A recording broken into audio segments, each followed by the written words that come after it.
בעזרת השם יתברך, שמה ישראל, אדוני אלוהינו, אדוני אחד. ברוך שם כבוד מלכותו לעולם ועד. נשמות שלי, אנחנו אתמול נשארנו בחיים, נס קרה. אמרתי לבעלי היקר, מה נעשה? יורים, פצצות. אמר לי, אשתי, הניצחון הוא לנו, מאת השם יתברך. בעלי צם שבוע ימים בלי לאכול, הרב קוק, עם תפילין, והתפלל, ועשה עם הראש ככה וככה, ואמר, כך יעבדו כל אויביך השם. אשתי, עם ישראל מתחזקים, עם ישראל שומרים שבת, עם ישראל מקבלים על עצמם טהרה וברכות ולהוריד סכין ודברים נפלאים. הוא אומר לי, יהיה טוב לעם ישראל, כתוב רק טוב. אמרתי לו, הרב מרגי. אמר לי, אשתי, אני מתפלל בכל הכוחות שלי שלא ימות שום יהודי.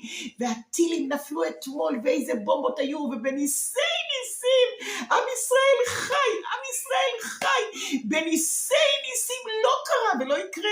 שאלתי את הרב, לרדת למקלט? אמר לי, אשתי, לא צריך, הכל מכתוב מלמעלה, הכל כתוב.